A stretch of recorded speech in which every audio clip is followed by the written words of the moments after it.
Mao ni akong small garden dere. Dako na kayo akong iba oh. Ang ako ang lemongrass. Kasaba po sa akong mga background sa akong mga iroin dere eh. Yan ani lang gud na igo, daplin dere kog karsada pero nangkamot sa kog tanom-tanom ginagmay ba. Nanguha na kong sili. Akong sili, grabe ni pagkaanam kayo. Paon ako akong sili kay magkuan ko og talong. Dara mga tanom ay katong dalonon sa farm. Dara ang katong pinalit na mo nga kulo 680. Unsa naman tawo ni ay? 680 isa nga kulo pinalit na mo. Dara ang uban tanom dalhonon din sa farm kaniya. Yang akong spring onion. Ako ang lemongrass, ang ako ding agbate dire, ako ang gilarot kay gikalibangan sa ero. So naka-decide kung akong butang agpukot, akong gipukutan. Manguha ako gikuan dire kanang sili. Okay, kana.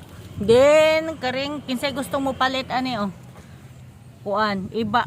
Amo na siya gibaligya. Kisay mo palit ani, dako na. Pero kani amo aning pinalit sa online order ni.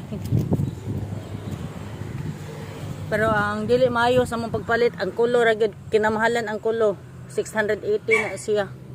Kani siya mga pinalit ni namo. Kana longboy. Daghang klase.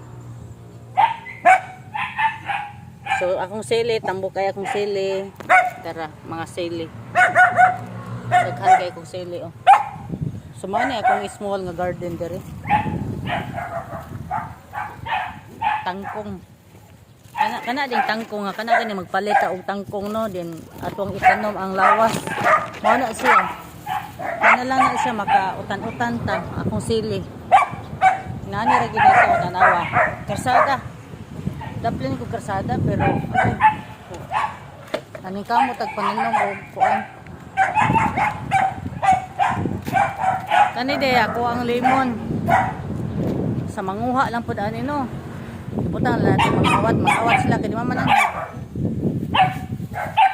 Mo ni siya mga bunga. Dara. Daghan kay ni siya og bunga, daghan kay ni ubunga kung mao'y makapamunga. Pero tuod di ay mangayo mo pangayo lang mo ay kawata ninyo. Kay lisod kani kawaton gud nga tagaan ra man unta no. Daghan kig mga ibog ani. So kana siya abono.